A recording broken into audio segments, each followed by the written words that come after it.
Welcome to the show, guys. Got a really good one here for you. You're going to want to pay attention. You want to get a pen and paper out. If you're driving, you're going to want to pull over. If you're driving, come back, listen to this again. We are talking about a very important episode. We're talking the top 10 fantasy football busts. We are talking big named busts, guys that could really decline this year, go down, absolutely decline and bust on your fantasy football teams. Last year, I was the one that was warning you. People think I'm crazy every year.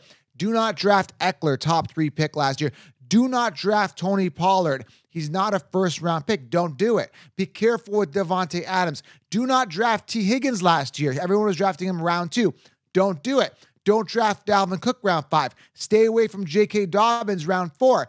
Don't draft Mike Williams. He's going to get hurt. He was coming off rounds 4 to 5. So one thing I'm really good at, and Jim as well, we have a good sense here, is that we're able to tell you about players to avoid. So we're talking about top 10 players to avoid busts. Jim, I'm really excited because these guys are big names, and we're going to get a lot of heat for this, but we got to talk about it. Sure. Yeah. I'm excited to dive in. Jim's ready. He's got his list ready. We got 10 players. Before we do, I do want to talk a little bit about the latest news and notes here. There is some news I want to highlight and bring it to your attention. We always start the shows with the latest news. Before we even do that, make sure you guys smash it, tap it, slap it. The t-shirts are out, Jim. It's a lion. It's a smash it, tap it. On the back, it has a hand, slap it. Grab your shirts. Go into the draft. Let people know you're going to smash your leagues and smash them in fantasy football. Grab your t-shirts and grab the 16-round draft solution. I've linked it below. Sleepers, breakouts, optimal players draft each round. Everything you literally need to smash your leagues. Okay, use code SMASH to save. 16 rounds is a game changer. I was just at the store the other day, Jim, and I was at Walmart, and believe it or not, they have the magazines out there. And while they're, they smell nice or whatever, like freshly printed paper. If you're weird and you like to smell magazines, they got that freshly printed. Oh, I got my magazine, and it's colorful and it's shiny, dude. It's outdated upon print, but those are at newsstands again now. Yeah, I don't know anybody that's still. I mean, I remember back in the day. Yes, I used to get the magazines every year and stuff, but it's been years since I've even looked at in one of those magazines. It's just all online now. I mean, it's. I don't know. But yeah, absolutely. It is immediately out of date information that they compiled 2 months ago and published now. And this is supposed to be relevant come August. They don't freaking know. I mean, and if there is a change, they can't make any alterations to the magazine. No. It's old information. So I don't even look at those things anymore. It's a bygone era, in my opinion. Hundreds of thousands of copies nationwide, and something happens, you can't change it. It's embarrassing. So grab 16 rounds. We update it. Everything's gonna be good. You're ready to go. Okay, so grab it. Smash a thumbs up. Drop a comment below. This is a mega episode. Okay, back to the news and notes here. We now have breaking news.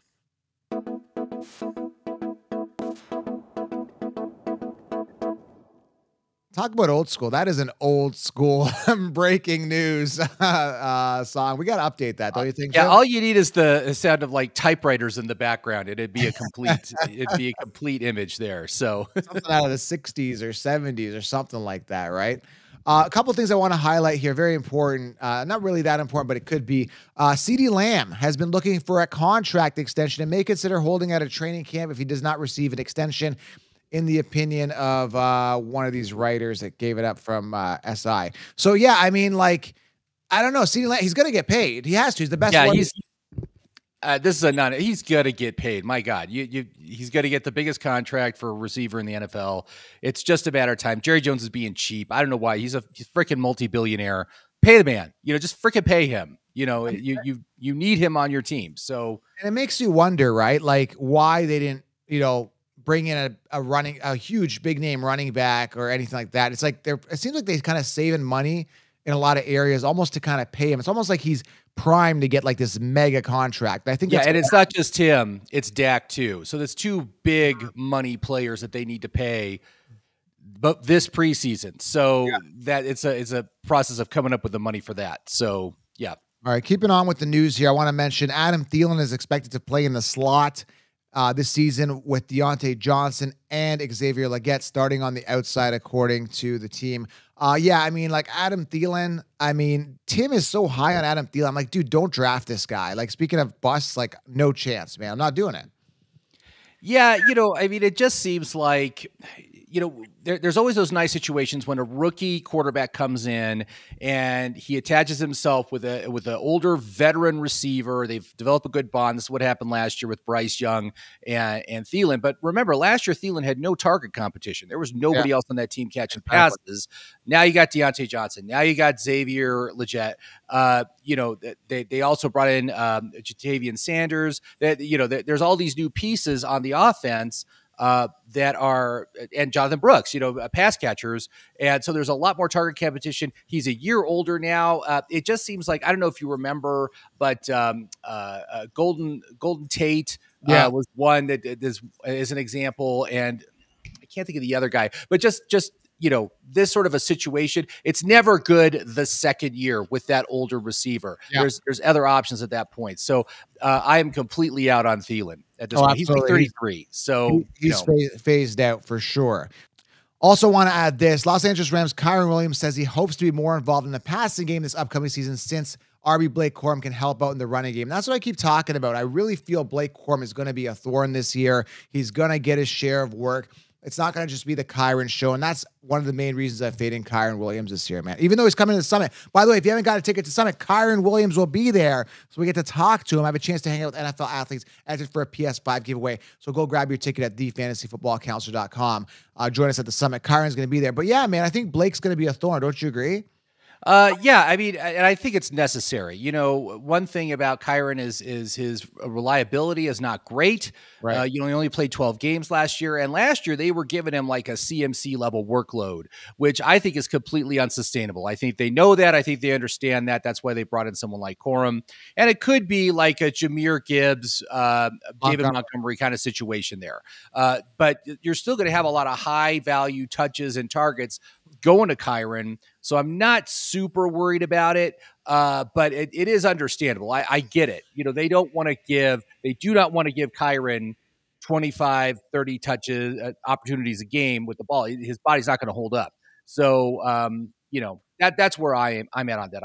I still see him as a good option. He is dropping on the draft boards. I think he's now a 3rd round pick. He was a 2nd round pick about a month ago. That's more enticing for me to want to take him in drafts. All right, let's move on from the news here. Again, it's just news here, hold out there, nothing huge. So let's go into our players that we're going to avoid, top 10 fantasy football busts. My first one here, let me just start off with my guy, I guess. Let's go to it right away, Justin Jefferson. Now, this guy did not play a full season last year. While I love the talent, we're talking about a guy who got paid a lot of money. That's number one. So we're talking a full belly, right? When I have a big buffet meal, I go to the buffet, I eat, I'm not that hungry anymore. He ate a lot, okay? He's out fashion shows, out for Vogue or whoever he's modeling for. It almost seems like he's kind of hit that diva status. So I'm almost wondering, we kind of saw that with Odell, kind of good his couple rookie years. Then he kind of he came out in the light and he's like, I'm rich and famous, blah, blah, blah. And then he kind of declined from there. So you've got the whole full belly thing. And then you've got the early draft capital. You got the injury from last year. And then you've got the quarterback situation where it looks like Sam Darnold is going to be the starter. Like he is on the path to be the starter. It's not going to be McCarthy. And when McCarthy gets going, who knows when that is? Let's say it's week 5, 6, 7. Maybe it doesn't even happen this year. Is he going to be in the groove? So I have way too many question marks about a guy who's coming off as a top 5 pick. I put top 10 pick here. But he's literally coming off as a top 5 pick in all the drafts that I've been in. They're high stakes leagues. Again, is he going to have a good year? Volume, maybe, but it's I see bust written all over this, Jim. I don't know. What are your thoughts on Jefferson? Yeah, I'm very concerned about Jefferson as well. We see the risk associated with receivers that play with either rookie quarterbacks or failed quarterbacks. And unfortunately, Justin Jefferson has a pick between either one. And just for that just makes me want to stay away. I mean, worst case scenarios, we're talking a Garrett Wilson type situation where neither of these guys are any good. They can't perform. He gets a lot of volume, but he can't do much with it. Very inefficient. The offense doesn't score a lot of touchdowns. And he ends up being a real bust for fantasy, and so, yeah, I am not willing to take a risk like that with my 1st round pick. So yeah, he's basically off my board, despite the positives here. Despite the fact that He's very consistent. He's the number one receiver. He's going to get a good volume. I just hate these quarterbacks. I don't trust them. And because of that, I can't trust Justin Jefferson. Yeah, I can't do it either. And we're going to get a lot of flack for this. And everyone's like, oh, and if he has a great season, like, oh, you told us not to draft Jefferson. And last year, I told you not to draft Pollard. Last year, I told you not to draft Eckler. Last year, I told you not to draft all the guys that busted, a majority of them. And in that mix was CMC. So we're not going to get all of them right, but we're making you aware of the potential red flags. So it's up to you guys to make the executive decision. We're not holding you against the wall, with our arm against your throat saying, you don't draft him. No, it's not about that. This is up to you guys. We're giving you our best insight, our best input. And Jim and I are going to probably disagree on a couple of these picks here today as well, maybe. But in the 16-round draft solution, I omit guys based on red flags and give you guys that are primed and that are trending on the upwards trend. That being said, Jefferson had a down year last year. You can make an argument that he's trending back up this year, which is very viable. I just don't like the high draft capital. I just don't like the injury, and I just don't like the quarterback situations. 1, 2, 3. I grew up playing baseball. 3 strikes, you're out. That's how I feel on Jefferson. That's it. Simple. All right, your next guy here, Jim. Oh, I'm talking about Tim. I mean, did you watch yesterday's episode? Tim was with his inflatable dolls in the background. It was an uncomfortable show, Jim. I mean, you got to go back and watch this thing. Go back and watch it. He's sitting there with his inflatable dolls, and he's just having a good time. It was a very awkward situation, Jim. You missed the show. You missed it. It does sound very uncomfortable. Yeah, so speaking of uncomfortable, your next guy, Brandon Aiyuk, though, like, I am really uncomfortable with this guy, especially with his contract deal and this whole drama with him and the 49ers. This is your guy. We're going 5 each that we really think are busts, compiling this top 10 list. What's your story with Brandon Aiyuk? What's the deal? Yeah, Brandon Aiyuk had a great year last year, and it was a very efficient year based on very low volume. I mean, I just got to pull it up here real quick. He had 105 targets. This dude had 105 targets, and he turned it into 1,342 yards.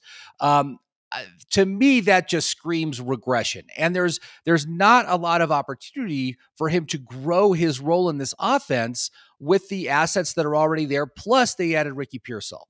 So we're talking, this is another, it's a low volume situation. I do consider him the number one receiver on that team, but just a decline in efficiency, and he falls to 1,000 yards and 5 touchdowns.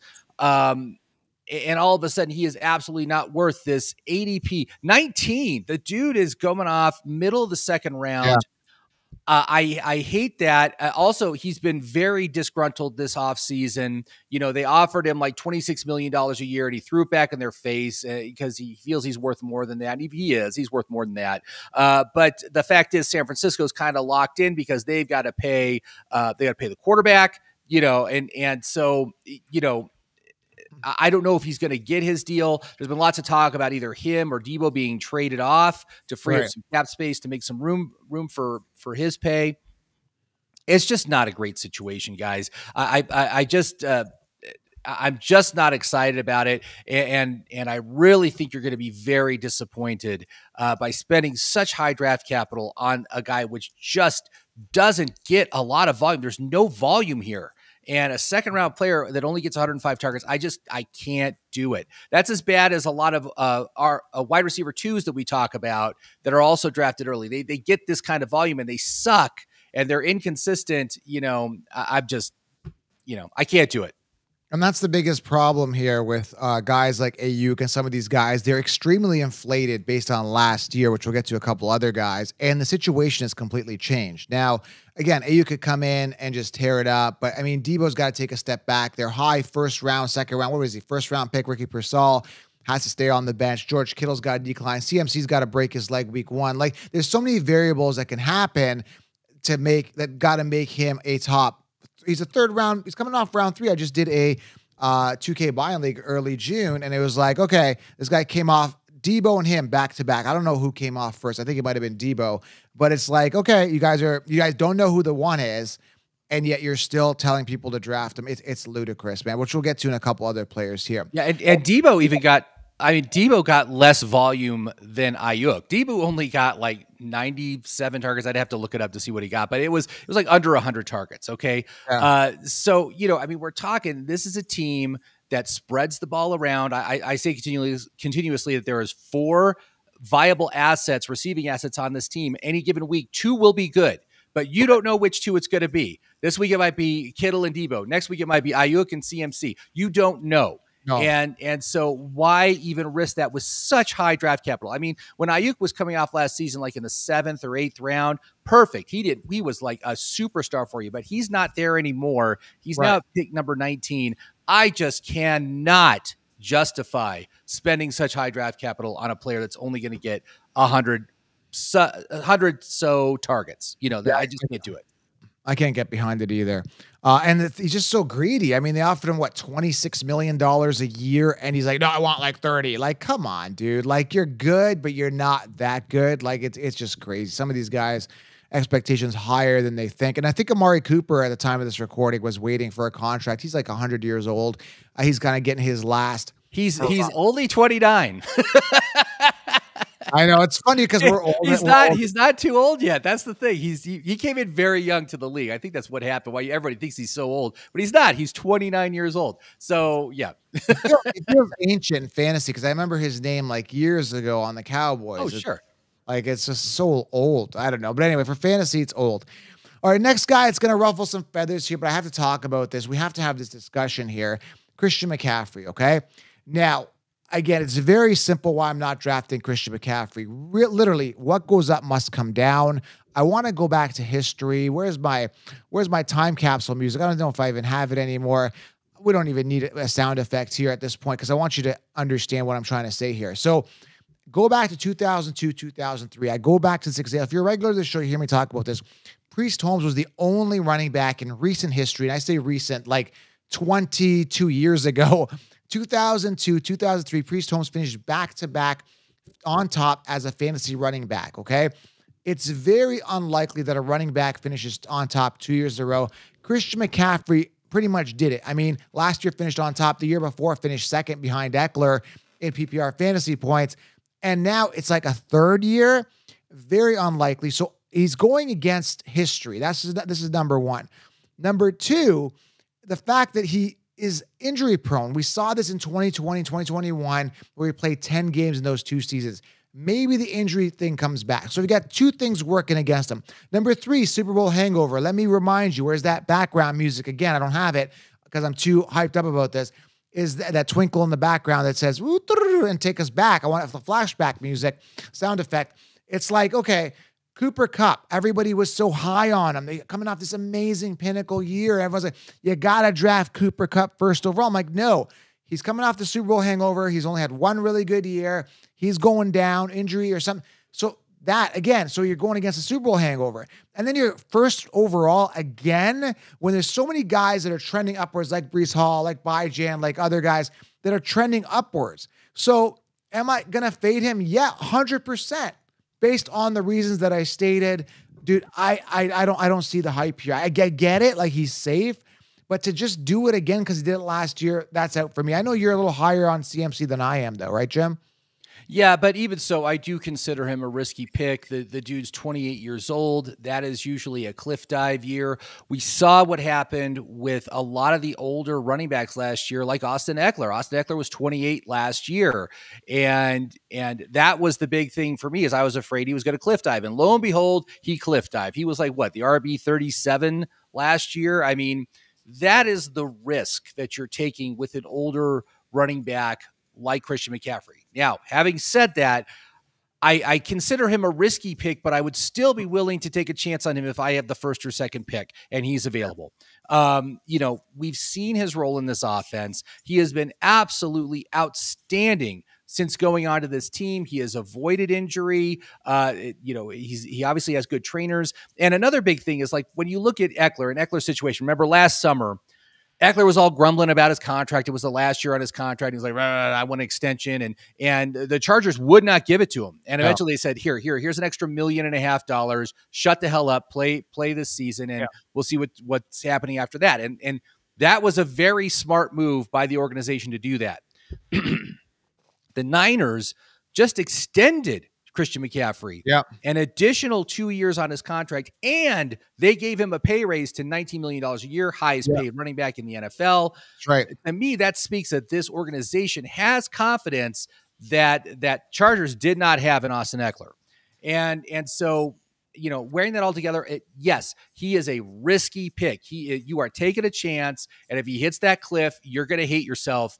But you can't deny the upside. He just looked so good last year, and I just think that even though he might not finish on top, he's just in a situation. There's really no competition in the backfield. He's going to get all the work. He gets so much passing down work. There's a lot of stuff to say here that makes me say, okay, you can take a chance on this guy. I'm not out on him, but just understand the risk, because there is risk. And the risk, I called him a risky pick last year. The risk is higher this year. It's a bigger risk this year, but we see the payoff. We've seen what he's able to do, and it's amazing. He's really, really good. I would be willing to take him, although I do have to admit, in all the drafts I've done all these best ball drafts. I don't know. I've probably done at least 30 at this point, probably more. I've taken him in one. One league I took him in. Wow. And that's all I got. But, I'm not out on Christian McCaffrey.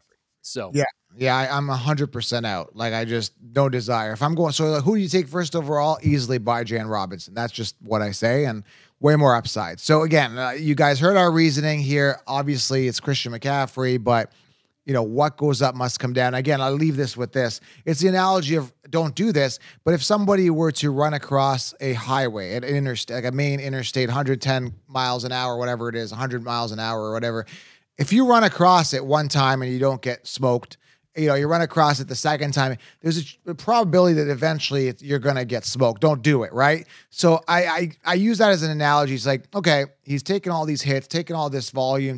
It's due. Like, it's inevitable that something's going to happen that's not going to work in his favor. So again, just for the law of averages, it's a no for me. Next guy here is your guy, which again, I'm 100% on board. Like, you stole my guy here. And the next guy, your next guy, you stole from me as well. But DJ Moore, around 3 to 4 ADP. I mean, I want to hear what you got to say here, because he is just gross for fantasy football for many reasons. Yeah, last year was a great year for him. He got 140 targets, 1,364 yards, 8 touchdowns, fantastic with Justin Fields. But last year he was basically the only receiving target on this team. He was the only guy out there. And now this year it's a completely different situation. He's got a new quarterback. He's got Keenan Allen. He's got Romo Dunze. There is so much more target competition here. And I just don't see any way that he's going to be able to build on what he did last year. It's the targets are going to go elsewhere. So he's going to lose targets and lose volume, and that's going to lower his outlook. I mean, I've got him projected at just over 1,000 yards, 1,046 yards, 7 touchdowns. That might be a little bit high. I might change that to 6. But he is just showing as not a good deal at his ADP. ADP right now, 31 overall, middle of the 3rd round. I'm just like, I'm just not seeing any upside. There's no upside with this player. It's only downside risk. And so I'm out. I'm not going to play that game. It's too high a draft pick for me to want to consider him. I think he's being overdrafted right now. And this is the problem. This is the huge problem that's going on that nobody else is talking about. So I was listening to a couple other shows. I was listening to some other, I don't want to say which podcast, but I was listening to a couple other ones where they're addressing guys like him and the Texans wide receiver core. And I haven't heard anybody say, don't draft these guys. Like, everybody's saying they don't know who the one is, but nobody's saying just completely fade them and draft somebody else. They're like, yeah, I'm taking DJ Moore round 3 on that turn. I'm just like, I go DJ Moore, but I'm also looking at Keenan Allen. Like, guys, it's just everyone's just smokes and mirrors. Like, it's all BS. Nobody's telling you how it is. And this channel is. And I'm telling you straight up, just don't draft them. Like, again, you look at a guy like Christian McCaffrey. everyone's like, yeah, I'm on. You see all these mock drafts. What's the point of watching other people's mock drafts? You know who they're going to take. Like, there's no thought process. There's no, like last year, why wasn't anybody telling anybody that Pollard is not a true workhorse RB1 and he has zero business being in round 1? Why was nobody talking about? Why wasn't anybody talking about Austin Eckler last year, saying that they changed the offensive coordinator? He was force-fed the year before. Things are changing. Why wasn't anybody talking about that? Why is it always like this happened last year, so it's going to happen again this year? The thought process is absolutely ludicrous, and it's evil. It's an evil agenda to you guys because you guys want to win your leagues. You guys want the bragging rights. You guys have things that you got to win, right? It's your leagues, man. It's some high stakes at most points. And everyone's just saying, yeah, I'm still going to have DJ Moore. It's the thought process is crazy. Avoid DJ Moore. And again, last year, there's no way he's going to see the same amount of targets. It's totally target diluted. It's ludicrous. Yeah, look at what happened to DK Metcalf last year. For years, he was just with Tyler Lockett. It was just the two of them. Yep. And last year, they added JSN. And DK Metcalf's targets took a nosedive last year. And he was, outside of 1 week, it was the 1 week that I told you to sit DK Metcalf, where he got the 3 touchdowns. He was awful for fantasy. And I see a very similar situation here with DJ Moore, where there's so much more target competition. I don't even consider DJ Moore the one on this team. I would consider Keenan Allen to be the one because he plays in the slot and he's going to be in Caleb's face more. So Caleb's going to see him more and is going to target him more. But regardless, it's a 3-way split. There's not a lot of value here because all these guys are going so early. So I just want to stay away from that situation. So. And the thing is, JSN has that upside, right? But Lockett and JSN aren't theoretically on paper as good as some of these other guys like a Rome Odunze and Keenan Allen, because those guys, Rome Odunze is a top 3 wide receiver prospect and Keenan Allen is a target hog. But just in that though, 90 receptions in 2022 for Metcalf, only 66 receptions in 2023. His targets went down from 141 to 119. Mind you, his yardage went up a little bit, and his touchdowns, he went up from 6 to 8. He went up 2 touchdowns. But you can it's because of that one game. It was that one game that did. Right. Yeah. But again, people are going to draft him based on what he did last year. That's how they get these sort of rankings. It's a lot of it's based on what they did last year. And DJ Moore's situation is a lot worse this year than it was last year. 100%. So just for that, there's no upside here. Just absolutely stay away because there's no way he's getting 140 targets this year in this offense. It could be substantially less just based on how the targets get distributed among all the pass catchers on this team. And you got a new quarterback. Who knows? What if this quarterback a rookie quarterback? I don't like taking wide receivers that play with rookie quarterbacks either, especially this early. Don't do it. It's just a poor situation. So, all right, we need to talk about the next situation here, and I'm completely fading him. And I want to do a disclaimer here. Puka Nacua is the next guy, round 1 ADP, end of round 1. I want to say that I love the talent. I think he's a great player. It looks like a great personality. Mr. Smiles all the time. I like him. Like, he's a people's man. 160 targets last year, 105 receptions. 1,486 yards, 6 touchdowns. So already we've hit such a high pinnacle year, like such an outstanding year where regression's only going to happen. Now, a healthy Cooper Kupp, which is very viable. This was the sheep's golden boy. So I just like, this is the guy I told you to avoid the year everyone was drafting him. I was right. When he got hurt, I was like, I told you so. And they're like, you can't predict injuries. You're so mean, Joe. It's like, I was like Ellen DeGeneres of fantasy football. You remember they said Ellen is mean? Remember everyone was telling Ellen is mean, Ellen is mean? They're like, the counselor is mean. It's like I felt like I was Ellen for that for like a whole month, right? Because I was telling you that I predicted Cooper Kupp's injury. But like, check this out here though. Cooper Kupp, 12 games last year, 5 touchdowns compared to Puka's 6. So Kupp, imagine if you played the full season, that would have outdone him in touchdowns. 1,486 yards compared to 737. He would have had more yardage, right? 95 targets compared to 160 to Puka. Puka would have taken a drop in all of these metrics and categories. And then now we already just talked about in the news, Kyren Williams is going to get involved more in the passing game as well. And we don't know Matt Stafford, like, when is his over the cliff moment going to happen? I mean, you would think it's coming off this huge year with Puka last year. We don't know. Dude, I don't know, man. They had their hurrah. They won their Super Bowl. Stafford, I thought, was done back in Detroit. and now he's kind of on borrowed time.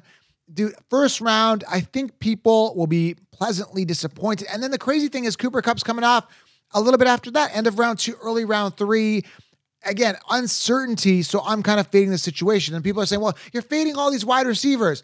Well, you want to know who to draft? Grab 16 rounds. You got to aim high in the depth chart. You get a ton of value at wide receiver. Trust me, there's a lot of wide receivers to go around where you don't have to play wide receiver roulette early in your draft. So Puka Nacua, Jim, are you in, or is Kupp going to take a step up? What are your thoughts? Step up. All right. Well, of everybody on this list, this is the only guy that scores enough cutty points to be a recommend for on the 16 rounds plus app. So I do like Puka Kupp. I mean Puka Kupp. No, Puka Nacua.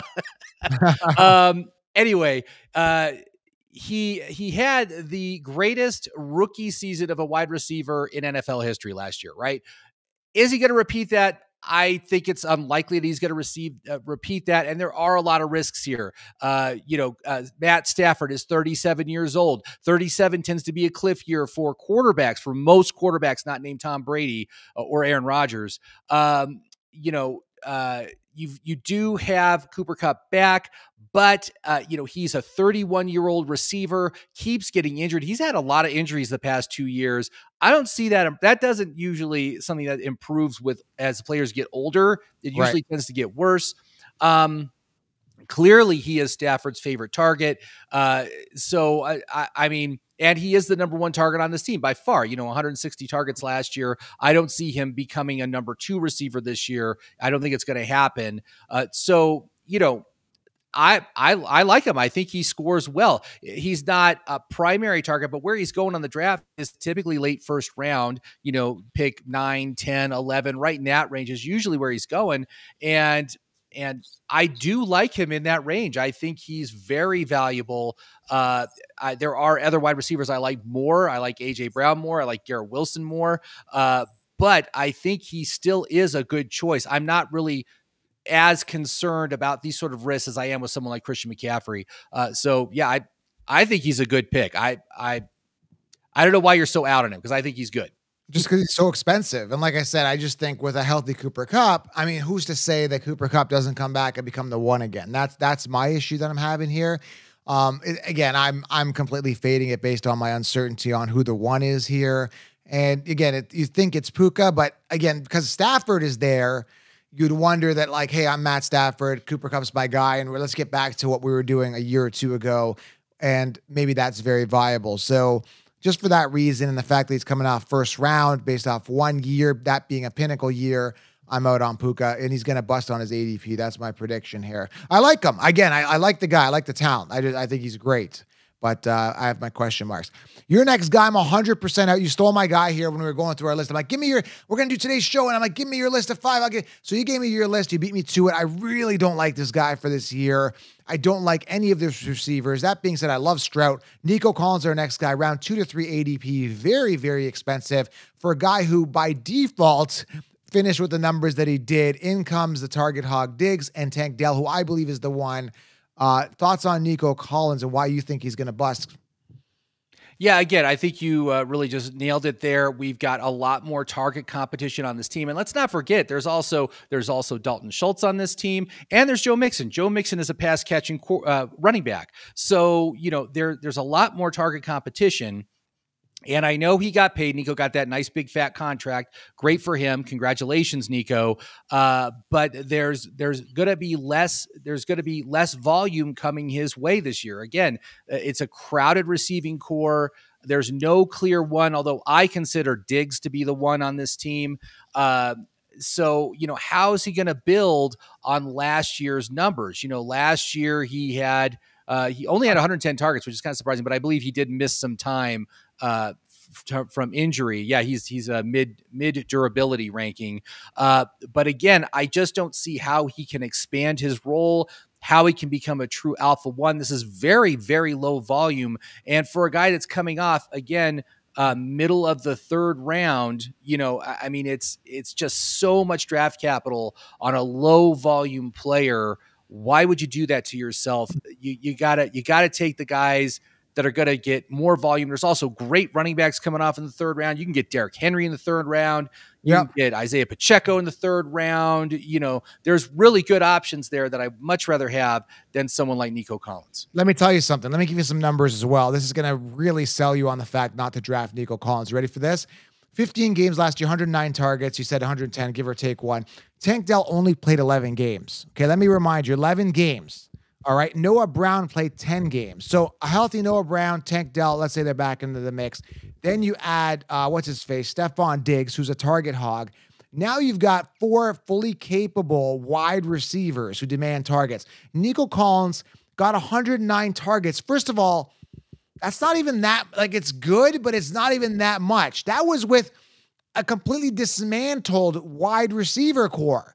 And now you've got all these guys in. Let me tell you one more thing. Let's keep talking numbers here. This is going to blow your mind.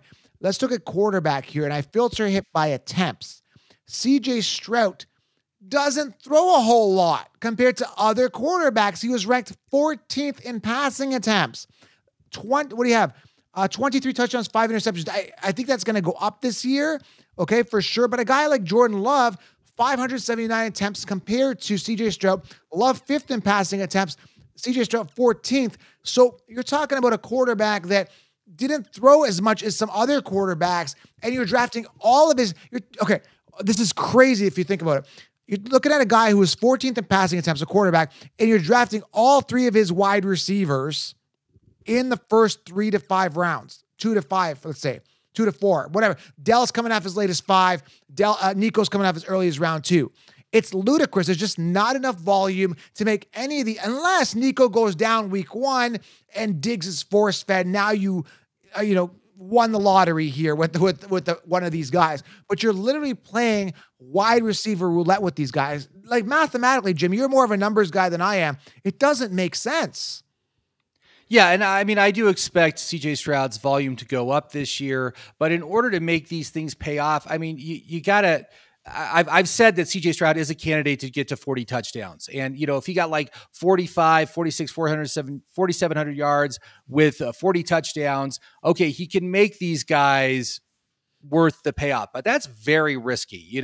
I mean, I love CJ Stroud. I think CJ Stroud's a great pick this year, but it's just again. There's too many mouths to feed on this offense to make them worth these high draft capital that they're going in. And they're going here again, just because of what they did last year. Don't think that what, someone like Nico Collins did last year, he can do again this year, because this year there's a lot more competition. Stephon Diggs is an elite wide receiver 1 who is getting older, but we've seen what he's been able to do.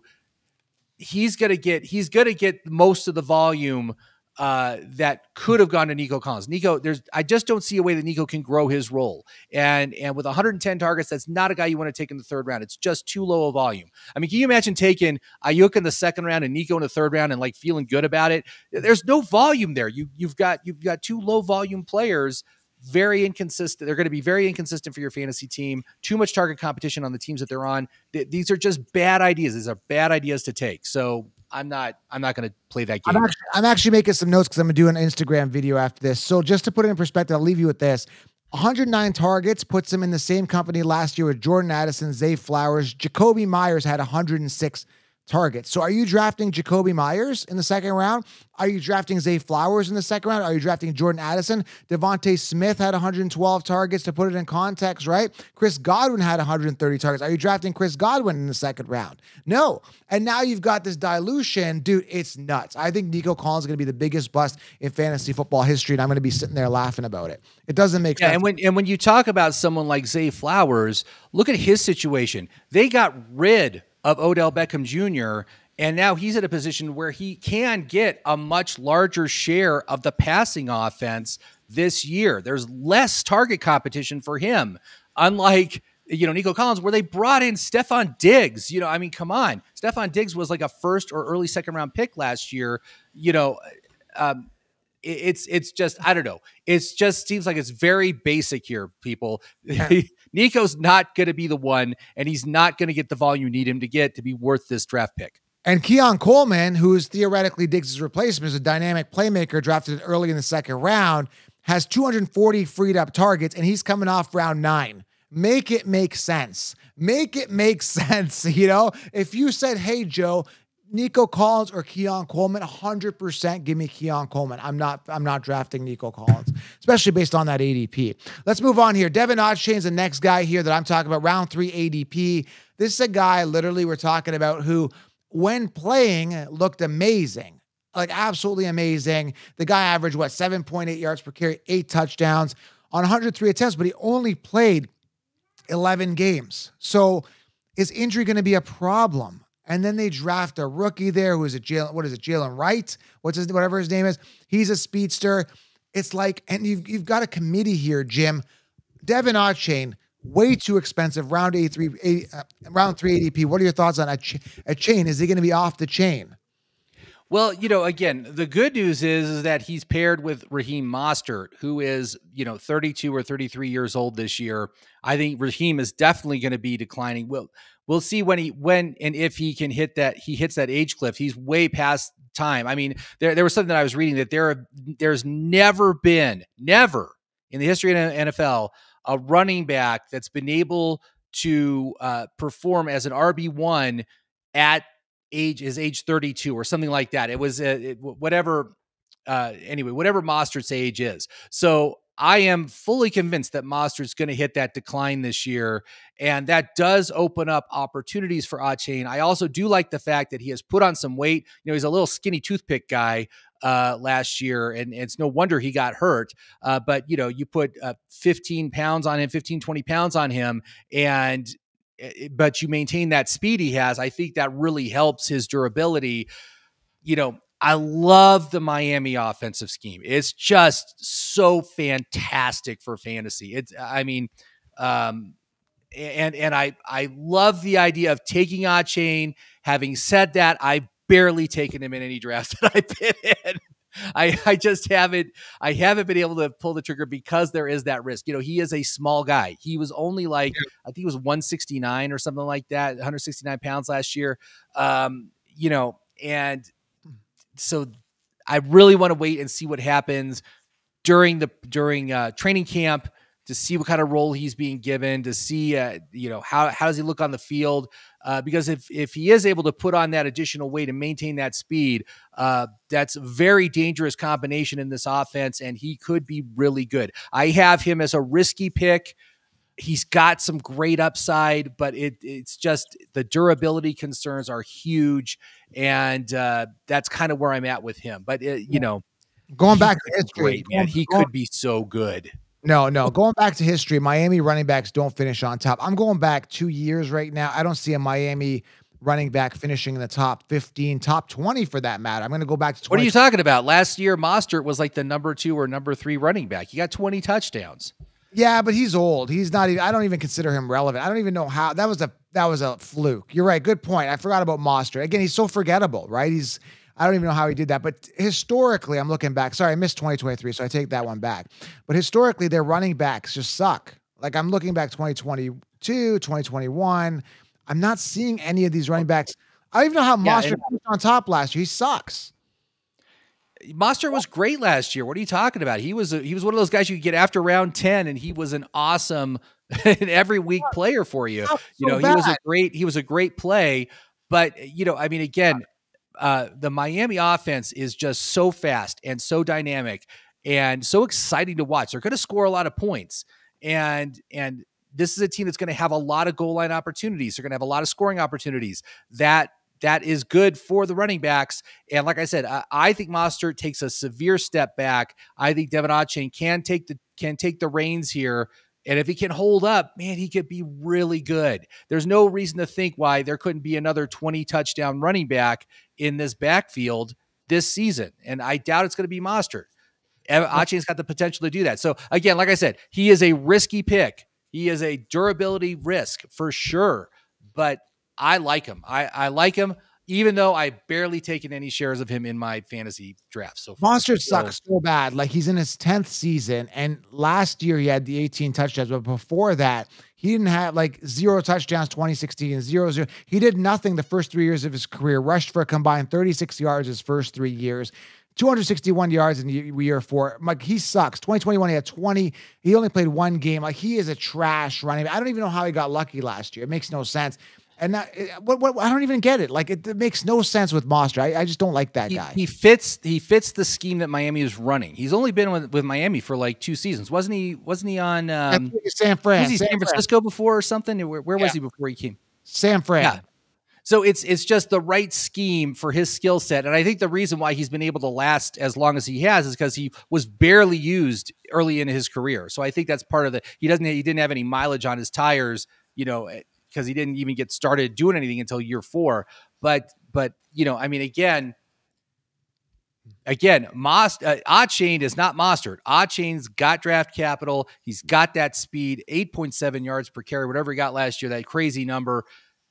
Dude, I mean, I like him. Like I said, I want to see what he can do this year, but he is very risky. He's a risky pick. I'm not sure I've got it to draft him, because I haven't. I really have not drafted. I don't know if I have any shares of Achane right now. I don't think I do. I have zero. And it doesn't mean I don't like him. I do like him. And they drafted Jalen Wright. Why would you draft a guy with such high draft capital, and a speedster for that matter, if you believe in Achane, and Mr. Mostert, who had 20 touchdowns last year, whatever he had? Like, they don't believe in these guys. It's going to be a committee. There's so many other targets there. Waddle, Hill. It's just anyway. I'm fading. Next guy here is your guy, T. Higgins, the guy I told everybody to fade last year, and the audacity for this guy to come off in round 4 again is ludicrous. 2 rounds later from last year. I don't know how he defies gravity, man. 76 targets last year, multiple injuries. He's been dealing with multiple injury issues in each of the past 2 seasons, played less and less football. It is a contract year for him. He did sign his tender, the 5th year option. He signed that, or no, he was he contract? I don't know. Anyway, franchise tender, Jim. Yeah. So I don't think this team has the money to pay him, because they also got to pay Jamar Chase, right? So I think this is just kind of like a one and done situation for T. Higgins, but he is playing for his career and he's playing for his next team. This is like going to be an audition this year for his next team. So there is some upside here, but I'm not thrilled with him. He ranks as a very risky pick. His injury history is just terrible, and I don't know. I'm just not feeling good about taking him. Last year, man, 656 receiving yards. That's just so bad. 42 receptions. I mean, that's like a wide receiver 3-4, not a wide receiver 2. I can't believe he's still at 51 on the draft board. I don't get it at all. There's no way I'm spending that kind of draft capital on a guy that has performed like T. Higgins has. So, and again, you're drafting a wide receiver 2 in round 4 to 5 when you can get, there's tons of other wide receiver 1s that you can get. So he did sign his franchise tender. He's going to be earning $21.8 million this season under the tag. He and the Bengals can negotiate a long-term deal until July 15th through the likelihood but that seems unlikely. So it sounds like they're not very interested in him, but $21 million is no chump change. I guess he wants the mega contract, seeing that guys like Nico Collins got the mega contract, and I bet you he feels he's on the same level, but he's always going to be behind Jamar Chase. And that's just the story of T. Higgins. That's just the way it went. And don't forget, they also drafted Jermaine Burton this year, and a lot of people are saying that Burton is kind of like who they're eyeing to take over that wide receiver 2 role if and when T. Higgins departs, which think he will after this season. So, I am just I just hate this situation. I hate it. I hate it so much. I can't believe he's going as early as he is. Don't waste a draft pick on this guy, man. I just it's just not good. All right, next guy here. We got 2 more here, guys. Make sure you guys grab the 16-round draft solution. Be like yours out of the sheep and grab a ticket to the Sports Summit.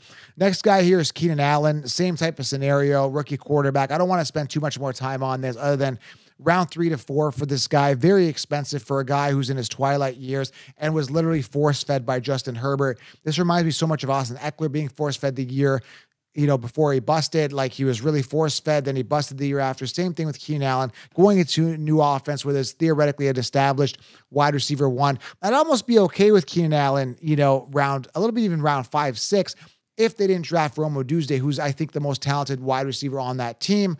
But again, you got DJ Moore, who's just slightly above par, who's still there. You got a suspect offense with the rookie quarterback. I don't want to spend too much more time on this, Jim, but Keenan Allen, in a nutshell, are you in on him or no? No, not at all. He's got no upside. All the negatives we've already talked about it. The rookie quarterback, a lot of target competition. He's over age 30. He's 31 right now. It's just, there's just no upside here. I do consider him the number one receiver on this team.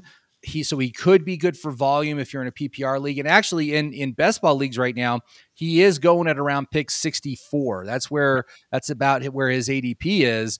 That's a 6th round pick. That might be a place where I might consider him, but frankly, there's other guys I'd rather have than Keenan, so. Last guy here, and this guy really pisses me off straight up, like, is Aaron Jones, because let's just say I'm, the Packers. That Aaron Jones was declining. That Aaron Jones gets hurt all the time. And then I'm like, I'm done with this guy. He's trash. We're going to move on. And then in come the Vikings, and they're like, we're going to take your trash. And not only are we going to take your trash, because he's old. He's old as dirt, this guy. Not old, but for a running back, he's a dinosaur. Yeah, he's 30. So, yeah, he's going to be playing at age 30 this year. So the Vikings in their, crazy thinking process is like, hey man, let's just grab this guy, and not only grab this guy, but we're going to make him our starter. But again, the Vikings know nothing about running backs, because they started Madison last year, who averaged 3.9 yards per carry and had 0 touchdowns for 700 yards on 180 attempts.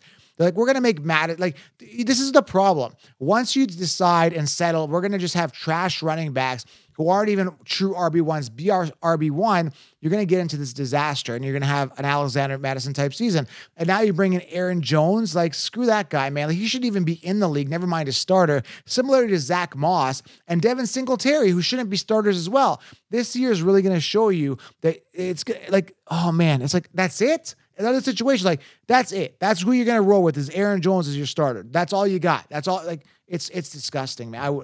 I would never touch this guy for fantasy. No upside. None. Yeah, exactly. And again, the chances of a cliff dive or just a big injury. He's been getting more and more injured as he's gotten older.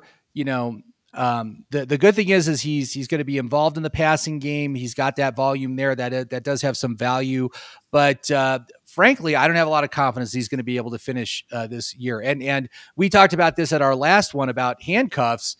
Ty Chandler, I think, is a decent option to take very late in your draft. You can take him 13th round, something like that, and just wait for Aaron Jones to, hit the wall and fall off the cliff, and then he'll be playing again. And actually, Ty Chandler did pretty good when they finally, got rid of Madison. They said, sorry, Madison, you can't do it. So, that's kind of where I am with that. Aaron Jones going very early, going pick 59. So, he's going in the 5th round. I just can't imagine why you would want to spend such high draft capital on an older player with all these injury concerns. It just doesn't make any sense to me.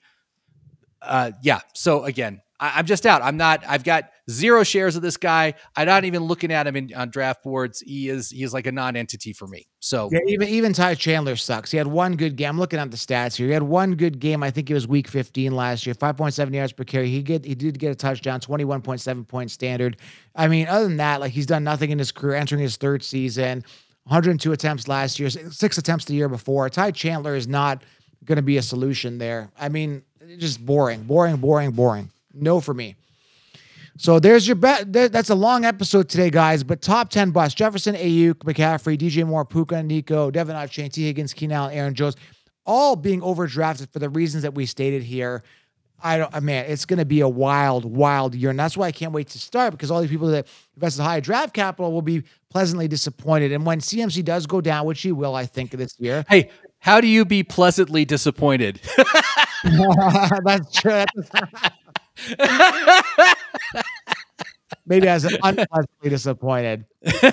Unpleasantly. I think that's the word I'm looking for. Yeah. But yeah. Well, you'll be disappointed. That's for the fact. And again, guys like Christian McCaffrey, when he goes down, which I think he will, you'll be like, well, Joe mentioned that, but injuries don't count. There'll always be an excuse on why these guys are, justified to be in their ADP, which again, this cluster mess that is the 2nd to 5th round with these, Texans and Bears receivers and 49ers, dude, it's going to be fireworks. It's going to be hilarious when I see all these guys busting and other guys emerging. You'll see Romo Tuesday or like next year, like Ladd McConkey as a top 5-10 pick next year. Like, oh, well, why don't you draft him last year? Why don't you see the void of targets for him and Keon Coleman? Why aren't people seeing this? And that's I know.